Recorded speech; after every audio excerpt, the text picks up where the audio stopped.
Bismillahirrahmanirrahim. A'udzubillahi minasyaitonirrajim. Assalamualaikum warahmatullahi wabarakatuh. Saya yang bukan siapa-siapa, gak bisa apa-apa dan gak punya apa-apa, dalam kesempatan kali ini ingin mengingatkan khususnya kepada diri saya pribadi dan kepada saudara-saudara kita semua.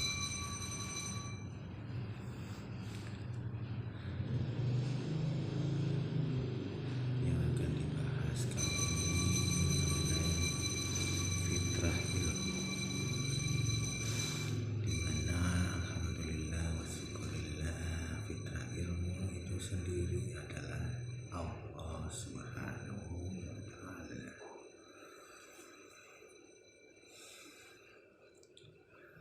Karena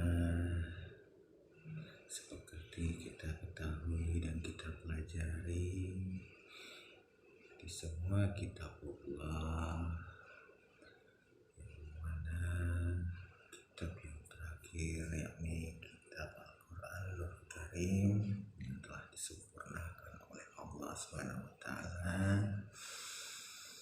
Di sana kita dapat mengimani bahwa segala ilmu baik yang ada di langit maupun di bumi datangnya bermuaranya dari Allah Subhanahu wa ta'ala,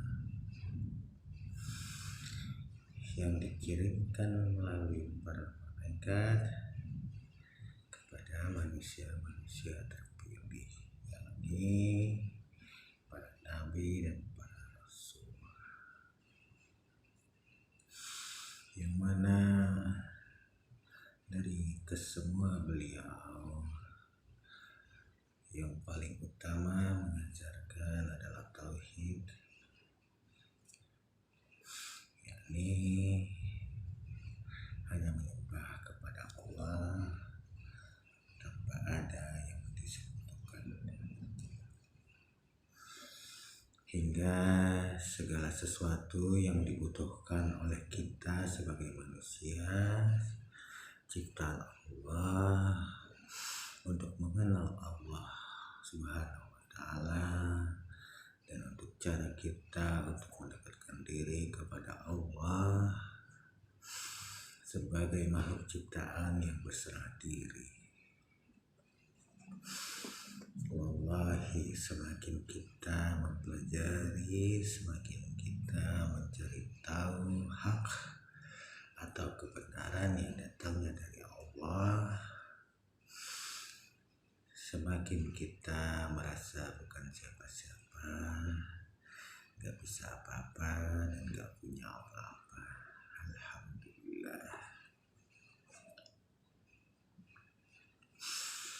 Salah satu yang dikabarkan melalui firman Allah dalam Al-Quranul Karim, di sini saya ingin mengingatkan kepada diri saya pribadi dan saudara-saudaraku semuanya, bangsa manusia, bahwa beberapa kali Allah berfirman dalam Al-Quranul Karim, kehidupan di dunia ini hanya sebatas permainan dan senda gurau. Dan juga Allah berfirman bahwa kehidupan di dunia ini hanya sebatas perhiasan dan saling berbangga di antara kalian, serta berlomba dalam kekayaan dan keturunan. Bahkan Allah juga berfirman bahwa kehidupan di dunia ini adalah kesenangan yang palsu. Masya Allah, selama ini kita selalu mengejar dunia dengan alasan untuk menafkahi keluarga, dengan alasan untuk dikenal atau dibangga oleh keluarga, masyarakat, Masya Allah, Masya Allah, Masya Allah. Dan juga salah satu ilmu yang Allah firmankan dalam Al-Quran Al-Karim di sini menjelaskan bahwa Allah Maha Penguasa, Maha Penentu di atas segalanya. Yang mana Allah berfirman, setiap bencana yang menimpa di bumi dan menimpa diri kita masing-masing telah ditulis oleh Allah Subhanahu wa Ta'ala, yang mana kesemuanya terkumpul di lautan mahfuz.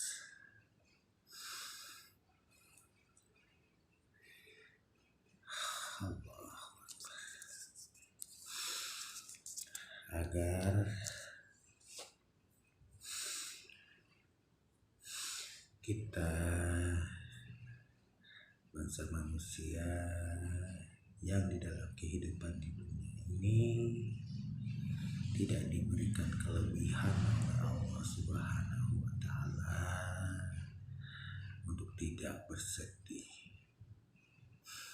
karena Allah sudah menentukan untuk kita dan Allah meridhoinya. Dan juga agar pada kita semua yang telah diberikan kelebihan dalam kehidupan di dunia ini agar tidak berbangga atas dirinya sendiri.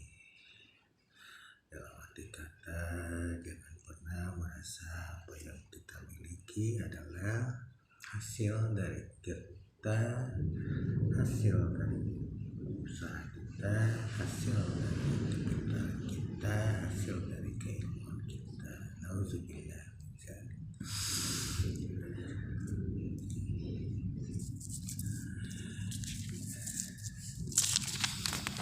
Dan kesempatan kali ini juga saya juga ingin mengingatkan ilmu yang dicari dan ditunggu oleh kita semua bangsa manusia adalah ilmu akhir zaman. Sama-sama kita ketahui, khususnya untuk kita umat Nabi Muhammad SAW, kita semua menanti dan menunggu kehadiran imam besar, yakni Imam Mahdi alaihissalam, yang mana alhamdulillah para habaib, para syekh, para kiai, para ulama, para ustadz, para mursyid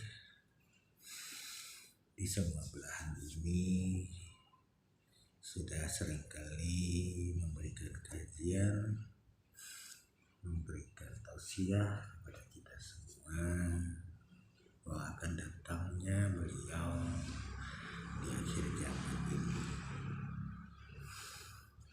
Tapi wallahi,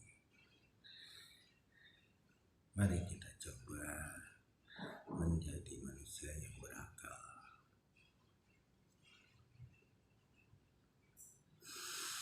Kita sama-sama ketahui salah satu hadis Rasulullah SAW menjelaskan bahwa imam besar kita, Imam Mahdi alaihissalam,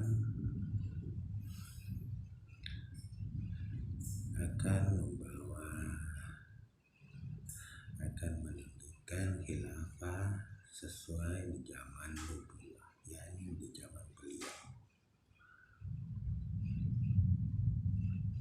Mari kita pergunakan akal kita, ya para habaib, ya para ulama, para kiai, para syekh, para ustadz, dan para ahli kitab semuanya. Sekali aja kita menggunakan akal kita, kita runtuhkan, kita turunkan, kita matikan bila perlu jas-jas golongan kita, baju-baju golongan kita masing-masing. Kenapa disebutkan bahwa nanti nanti imam besar kita Imam Mahdi alaihissalam pada zaman khilafah nanti adalah akan kembali ke zaman dulu.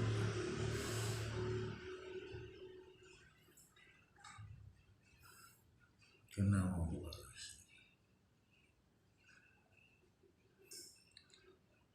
Rasulullah Sallallahu Alaihi Wasallam hanya membawa satu ajaran Islam.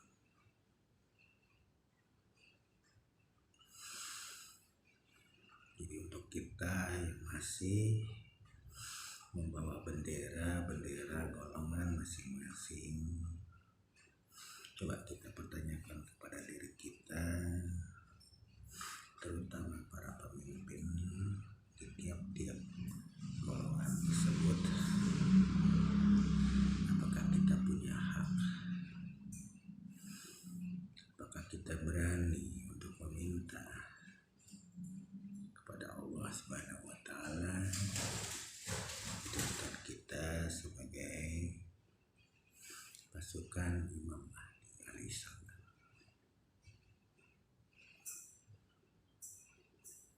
Karena sepantasnya dan sewajarnya mari kita semua para pemimpin di tiap-tiap golongan, baik itulah habaib, syekh, ulama, kiai, apapun itu, para ahli kita, untuk duduk bersama, tentukanlah sendiri di mana tempat dan waktunya. Mari kita duduk bareng, nawaitunya semata-mata agar kita benar-benar mendapatkan hak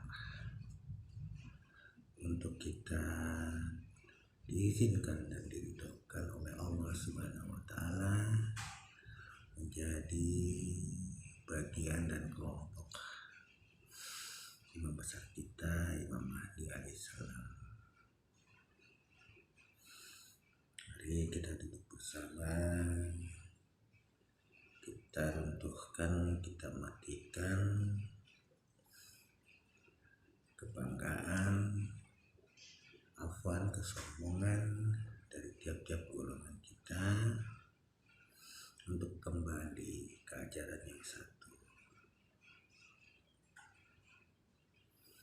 Karena wallahi imam besar kita tidak akan turun, tidak akan keluar speak up, tidak akan mengikrarkan diri, dan tidak akan Allah mengislahnya apabila kita tetap mengangkat tinggi-tinggi bendera golongan kita masing-masing.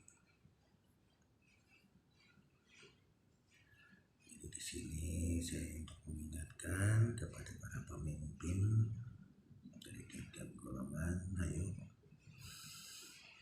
jika kita benar-benar ingin menjadi golongan pasukan Imam Mahdi alaihissalam, ayo kita tentukan waktu dan tempatnya, kita duduk bareng, kita bertabayun, kita berikrar dengan membawa satu ajaran yang memang Rasulullah Sallallahu Alaihi Wasallam membawa satu ajaran tersebut, yakni Islam itu sendiri. Tentang nanti bagaimana kepada jemaah yang sudah mengikuti dan menjalankan khilafiyah masing-masing golongan, itu silakan saja terus mengimani. Yang kita harus bersepakat adalah tidak ada lagi kata-kata, tidak ada lagi pemikiran, tidak ada lagi bentuk opini kepada jemaah kita masing-masing maupun bentuk opini di publik bahwa yang diagung-agungkan, yang dibenar-benarkan yakni golongan masing-masing golongan tersebut.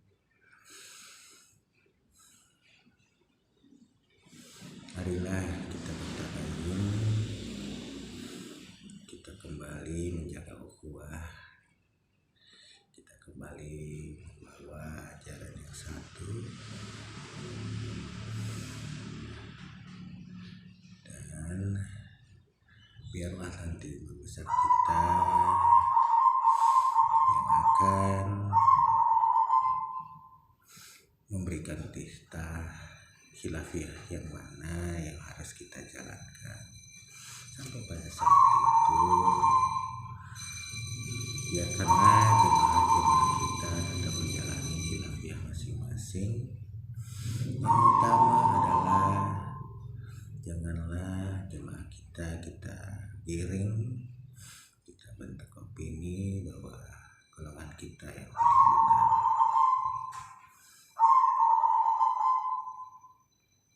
Biarlah nanti melalui imam besar kita yang nanti akan klarifikasi, yang nanti akan menunjukkan, mengajarkan kembali sesuai dengan zaman nubuwah apa yang harus kita lakukan, apa yang harus kita imankan. Semoga kita semua, khususnya kepada pemimpin golongan, mau jujur kepada diri sendiri dan digerakkan oleh Allah Subhanahu wa Ta'ala untuk bersama, untuk menjaga ukhuwah, untuk berikrar bahwa kita adalah Islam yang satu. Amin, amin ya rabbal alamin. Di akhir zaman yang kedua,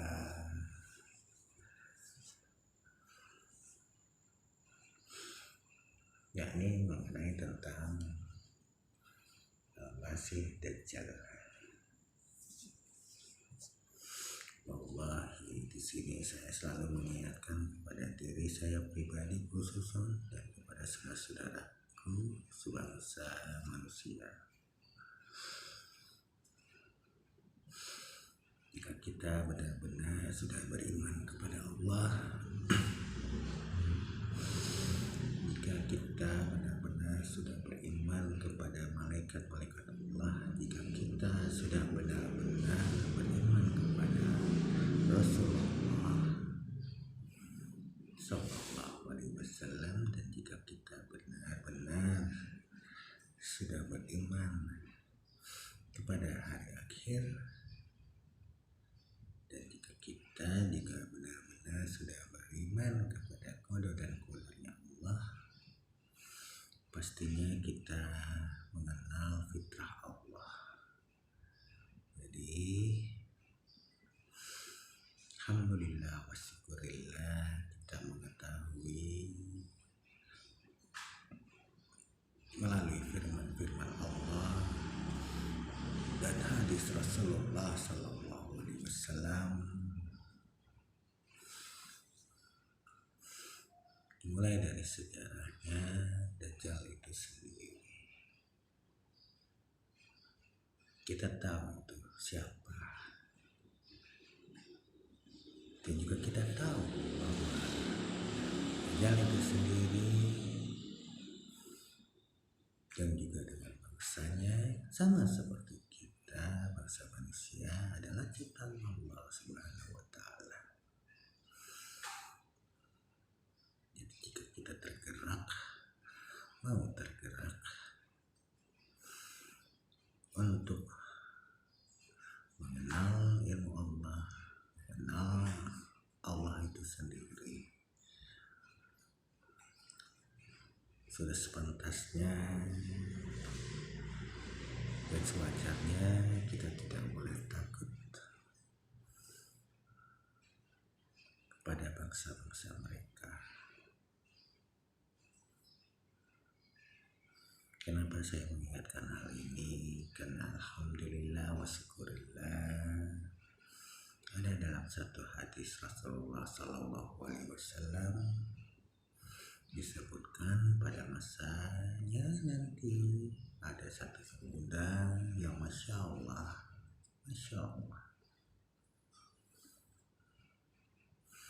dia sudah ditemukan baik secara paksa maupun tidak, bertemu langsung dengan Dajjal itu sendiri, sudah diminta untuk pemuda itu beriman kepada Dajjal. Alhamdulillah wa syukurillah, pemuda tersebut semakin ditunjukkan kelebihan-kelebihan.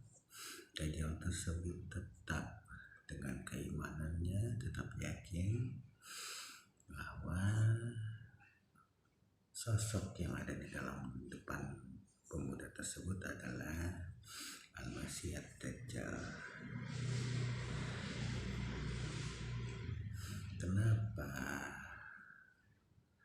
ada sosok pemuda tersebut dihadiskan dalam salah satu hadis Rasulullah SAW? Karena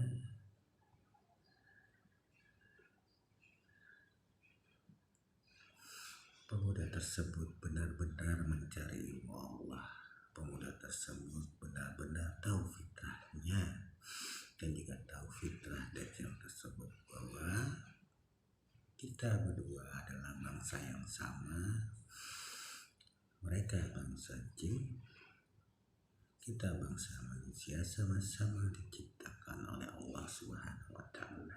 Dan Allah telah mengabarkan melalui para nabi dan para rasul akan kedatangan Al-Masih Ad-Dajjal. Tentu tidak akan ada pemuda tersebut jika kita semua tidak mempelajari, tidak mencari tahu tentang ilmu-ilmu hablum minallah. Jadi wallahi saudaraku, janganlah kita takut akan kehadiran Al-Masih Ad-Dajjal jika kita benar-benar beriman hanya kepada Allah Subhanahu wa Ta'ala.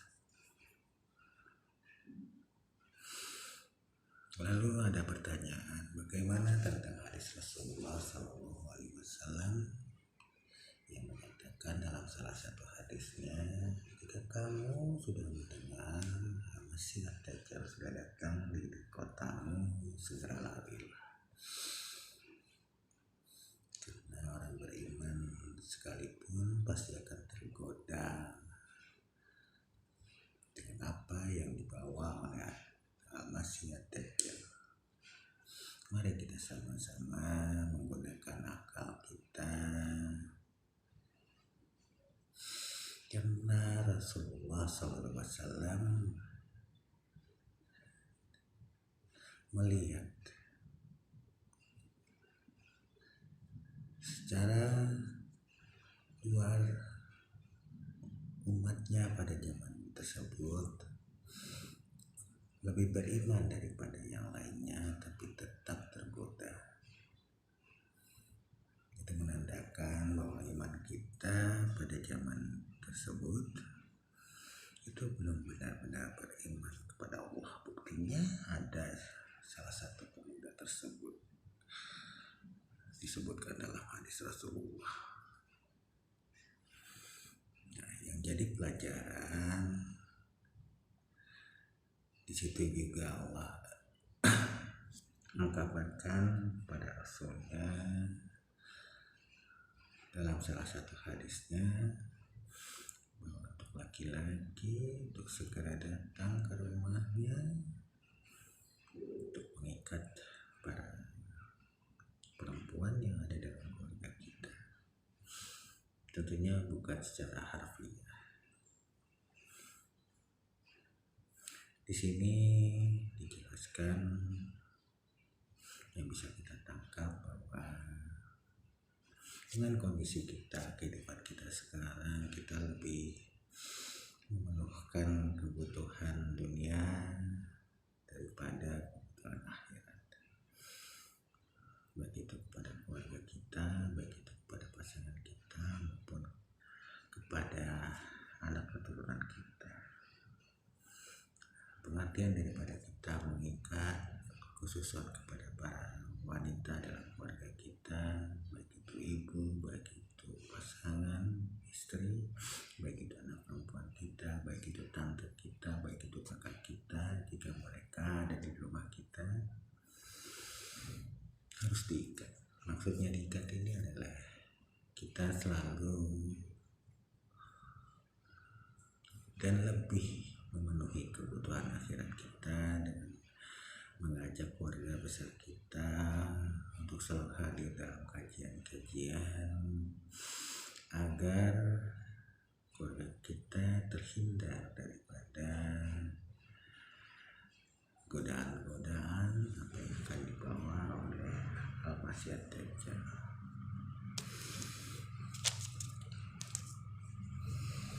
Jika hal tersebut kita rubah mulai detik ini, wallahi kita salah satu bangsa yang tidak takluk oleh kehadiran Al-Masih Dajjal. Wallahi. Jadi untuk pembahasan lebih luasnya dari mulai fitrah ilmu yang tadi disebutkan di awal hingga pembahasan tentang Dajjal tersebut, jika ada pertanyaan dan jika ingin dan jika diridhoi oleh Allah Subhanahu wa Ta'ala, akan ada waktu dan tempatnya baik secara langsung maupun secara online. Silakan pertanyakan melalui channel ini ataupun melalui nomor yang bisa dihubungi kepada saya, yang insya Allah para saudara-saudaraku yang telah subscribe channel ini sudah mengetahui nomor saya. 24 jam saya ikhlas dan ridho untuk mengaktifkan nomor tersebut untuk kita sama-sama mengingatkan pada diri kita masing-masing. Cukup sekian dan terima kasih. Wabillahi taufiq wal hidayah. Assalamualaikum warahmatullahi wabarakatuh.